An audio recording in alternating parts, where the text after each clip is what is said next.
Hi, I'm Mitch Gallagher. Welcome to the Sweetwater Minute. I'm joined today by two special guests. We have Matt and Brian from 10 Years.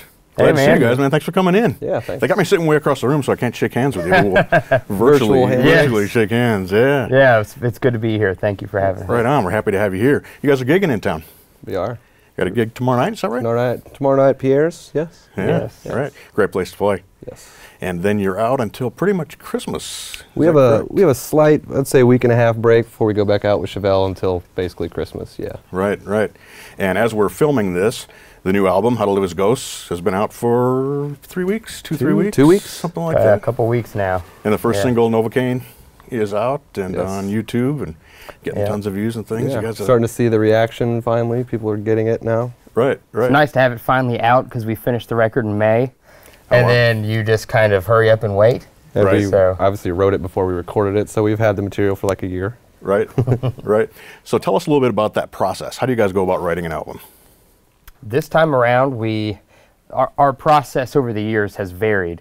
The last couple records was myself and our singer Jesse primarily just kind of closed off in a room, you know, trying different sounds and soundscapes and kind of trying to push the envelope of what we've already done historically. But this time around, we've had some lineup changes here and there, and this time as a group, we really work so well together. So we set up like we do on stage for the most part, got in a room, and basically stayed there until we had a record. I mean, we didn't try to preconceive ideas like we used to. Mm-hmm. We came all together to the table with a blank slate and made a bunch of racket until somebody played something that made everyone else go, what was that, you know? Right. So it all would stem from a riff or a part, even if it was just even part of a riff.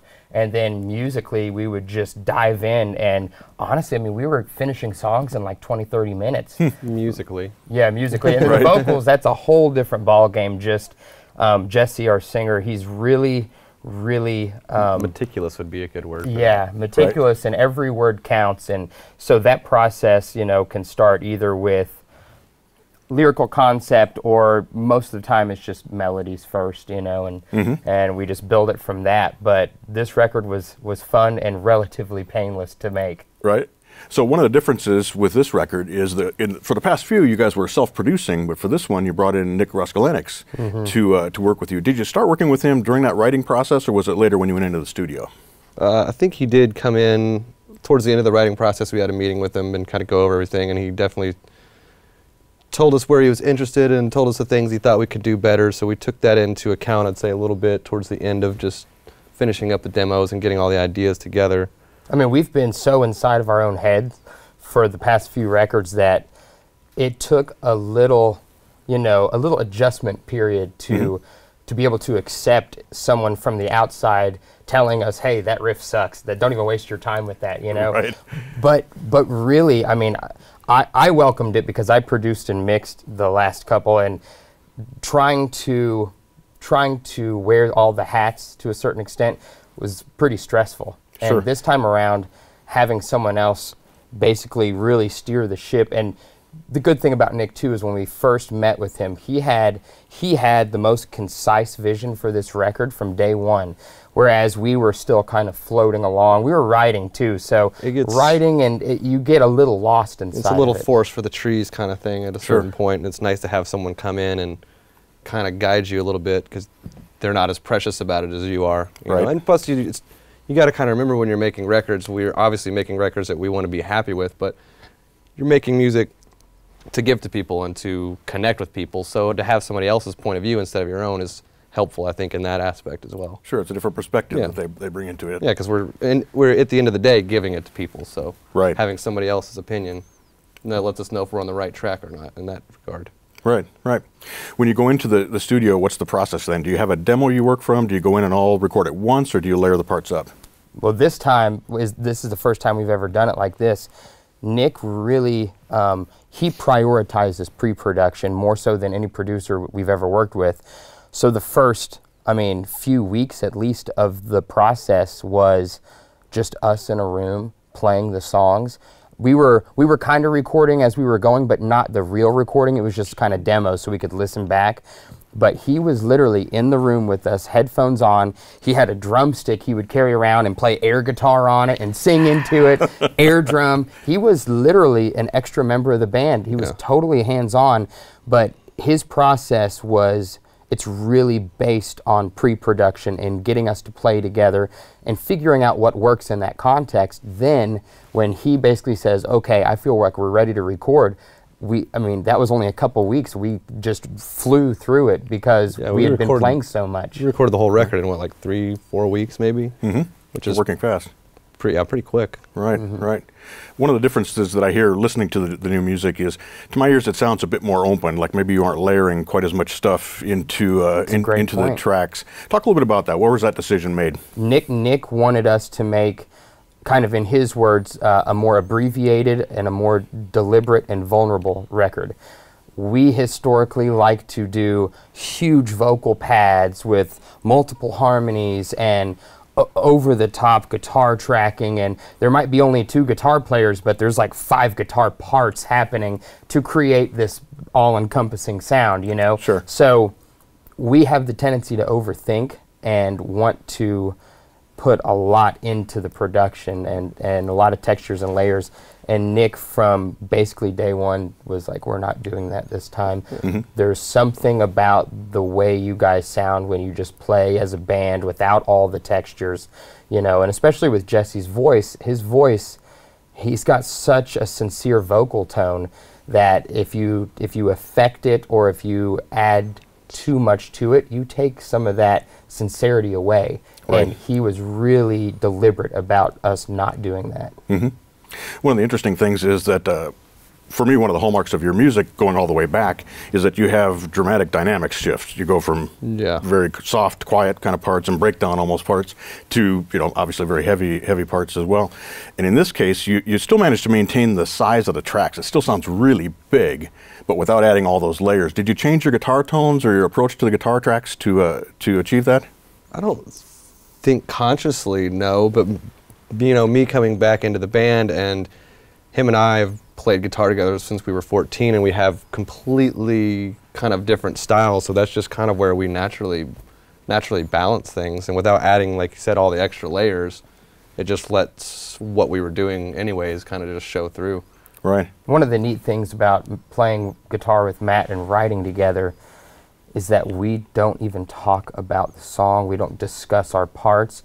We just sit and we communicate solely through our instruments, and without even kind of knowing where he's gonna go, I can kind of do my thing, and we just you know, flow around one another really well. So that was one of the fun things about making this record, is that we never once discussed guitar parts. Literally, like they all just happened, and we heard where each other was going. We were very aware, but yeah, it's like you could listen to me and you'd be like, you hold down that for a minute because I'm moving on something, or vice versa. And so I to this day, I still have no idea how to play any of his parts, what he's really doing, but I know what I do matches that, and the same, you know, works both ways. Yeah. Yeah, right. I was watching you guys, the two of you were playing here just a little bit before the video, and obviously there's a lock between you and a communication there.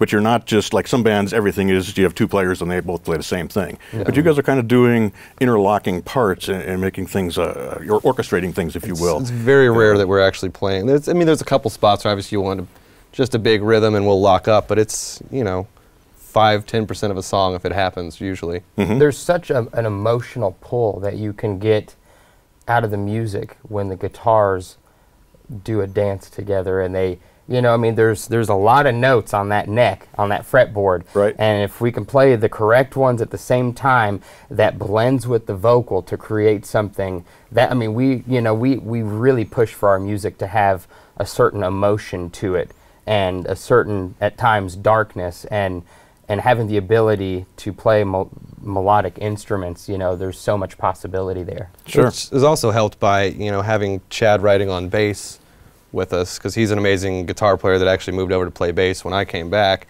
But the rhythm sections on the records are so strong, and even have melody in the bass so much that it allows us to, you know, that big everything together is kind of being held down just by the rhythm section for once. So right. It allows that swimming to happen a lot more on this record too. Sure, sure. Do you consciously take a different approach to your tones then to make that work?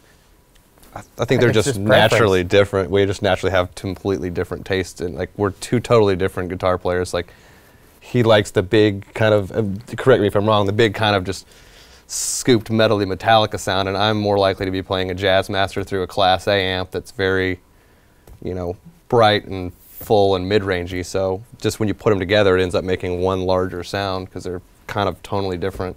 Right. Yeah, it works, and that's another thing we never discussed. It's just who we are, you know. I like Mesa or Bogner, or the big, heavy, kind of, you know, thick amps. You know, I really like that, and he's just got such a different sound. But I think that really contributes to the overall sound of the band being, sure. You know, there's a big contrast there, and it somehow we've made it work. Right. You both were playing Les Pauls earlier, and there was still a dramatic difference in the tones between right. And granted, you're playing different yeah. amplifiers, but still, quite a difference. Yeah, but even if you took the amps away and put us on acoustic guitars, you could still. We just have totally different playing styles. So right. And for some reason, they've decided to just be friends. Yeah, but I think playing together since we were 14, because we started out on acoustic guitars in his bedroom, basically.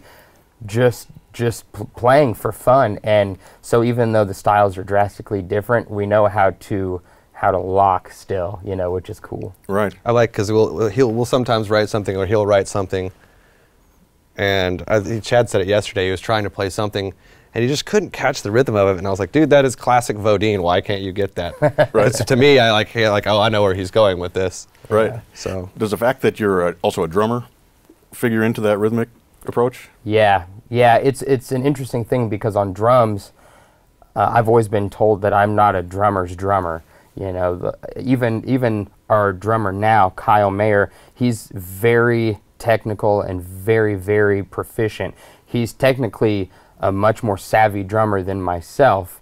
And when I talk with him about drum parts, my brain puts the kick and snare in certain places that a lot of trained drummers don't put them there for some reason. And I think it's like, I'm not sure what comes first, the beat in my head or the riff, but a lot of the rhythm riffs and the drums, they have a certain weird lock to them that is it's not exactly I think you kind of think melodically because you're kind of a drummer second. So you probably you're finding things you would think of melody-wise on a guitar that wouldn't, like just a drummer wouldn't probably think of. But they definitely help one another, especially in the writing process, because if I write a riff, I instantly know what the feel of the drums should be at that point, and then that can kind of, that can guide us through the rest of the song. Right. I hear it in the rhythmic approach to the riffs where the accents fall. A lot of times it's a little bit different than a guitar player who's used to playing just eighth notes or whatever would drop things. So it brings a unique twist to that. So the band was formed in 1999 in Knoxville. Yes. And you had a hit fairly early on with Wasteland. But the band has still managed to maintain an upward climb through the years up till this being your 8th album. A lot of bands seems like they come out, they'll have a hit, and then they'll ride for a while and drop off. What do you attribute your ability to keep the band growing through the years to? I immediately want to make a joke. It's probably because we never got too big. I think that's part of the truth. Yeah. We had a pretty decent level of success, but we didn't. We weren't an arena band that was trying to pack 5,000 seats a night with one single. So we've done what we like to call maintenance. We release singles that do relatively well consistently. So, we've been lucky to our core fan base has been growing, and they're really, really dedicated. So we're definitely fortunate with that. Yeah, I think it also has to do with because you'll see it happen. A lot of bands will write a song that's a little outside their wheelhouse to try to get that traction, and you can kind of sense the insincerity. And I think we've managed through all these years to kind of hold on to that enough where even if we didn't have the biggest single, I think everyone's like, well, at least they're doing themselves. We never tried to put on the act. So Right. I think that I would hope that would contribute to it, anyways. Sure, sure. How does your the way you've worked with record companies through the years factor into that? Because you have done independent records, you work with Universal, the new record is on Mascot. How does that factor into that in today's music business? Business is tough. I don't even. I mean, you can read even through the titles of some of those records, like Division. We put up the Autumn Effect, and we had Wasteland, which we're talking about, which did well. And it's like, then you had all the people with their hands in the cookie jar, and that's where we internally started fighting a little bit, and that's why the second album is called Division, because, you know, those stressors will definitely come at you, and then when it gets to feeding the wolves, I mean, that's right in the name. It's like, here's what you asked for. Right. No, you know, and then. And that's why we basically went independent after the Feeding the Wolves record. Hence Minus the Machine. Yeah, Minus the Machine was the next one. And then the record after that was called From Birth to Burial, because honestly, we thought it was the end. We didn't, the dynamic in the band was unhealthy, toxic. So under the old lineup, we wouldn't have been able to continue. So we finally reached a point to where the Mascot deal kind of, that opportunity came about. We knew that unless big changes were made, we wouldn't be able to move forward. So there were definitely times that we thought we had a good run, been doing it for a long time, we'll just kind of branch out and go from there. But yeah, so he had been gone since '09, and then I came home off the road and didn't tour after 2013. Then with the Mascot deal coming into play, we came back, and now it feels better than ever, honestly. Right, right. It's interesting to look at the lineup changes and also the instrument changes through the years, where you mentioned that Chad had gone from guitar to bass, and you've gone from drums to guitar, actually a couple of times, right? A couple of times, yeah. Course of things. Just make up your mind already. I can't. I have a major identity crisis. Yeah, right. How does that change the dynamic of the band and those interrelations when you have that going on? I don't think it changed too much, really, because obviously I was out of the band for a while, but like I said, we've been playing guitar for 14 years, so even when he was playing drums, we'd be in there writing, he would have a guitar on a stand next to him, so it was like, I don't think it's too weird. The only one that's really kind of crazy was Chad going from guitar to bass, because he's a way better guitar player than me. You know, like you were talking about Kyle, technically he's a way better guitar player than me, but he's such a precision player, and we're kind of dreamy in our guitars a little bit. Like, moving him to the bass really, I think, added a lot, because he's so tight and proficient. Like we were talking about, having that rhythm track really locked together, the rhythm section. Like, having him over there is really providing a solid base for everything now. Sure, sure. It's great. No pun intended, right? Yeah. Maybe there was. Fantastic. A big component today in the music industry is YouTube, social media, and you guys have had great success with your videos, you know, millions and millions of views and things, and a lot of activity on your social media. Talk a little bit about how that factors into a band's growth and success. That's where we're at now. I mean, and that's the future. And it's tough for bands like us who are, I mean, we're not, you know, old guys, but we're old enough now to where we're trying to still figure out how that world works and how to adapt and evolve with it. And I don't know, it's a whole different ballgame. We got signed in 2004, and even the difference between then and now. There was no Instagram, there was no Snapchat, there was maybe some message boards and MySpace, but it's just a necessary evil. We're still trying to navigate it, because that is something we could probably do better at, honestly. But do you guys split up the, I'll say, responsibilities for those kind of things? Does one member of the band do more of that social media stuff? Everyone's got logins, so, you know, when we remember to do it, because we don't, it's not on the top of our heads, just personally. Right. You know, anyone can, if they have a moment, put up whatever they deem worthy of going out into the world. Right. Right, it's a challenge today, right? There's a lot of different. It's a lot to keep up with, because things out. I mean, I used to just be a guitar player, and you used to just be a drummer. Now I'm like, oh, let's run the merch store, and we got to do a story here and a snap there, and it's like, you're just on 24 hours a day, and you know, it'll wear you out. It will, but it's just, you know, part of it. How do you deal with that? I just don't do it most of the time. Yeah, you want an honest answer? Yeah, well, again, we should be better about that, but you know, it's where we're at now with the world, and people want instant access to everything. In fact, we got off stage either last night or the night before, and literally we're still dripping sweat. I go to check my phone, and there was all these alerts, and it's people who posted videos of that show. we were only off stage for 30 seconds, and there was videos posted already. Right. You know, so I'm like standing there directly after the show watching YouTube videos, and that's how it is. It's honestly just weird to think about. Everything you do in public is like fully public. Like, you know, we can't. It's not like this is where this is a setup. We've come in here to talk to each other. Like, you could be just standing at the merch booth, and it's like, oh, we'll just send this out to the whole world. And it's strange to like feel like you always kind of have an eye on everything you do. Right.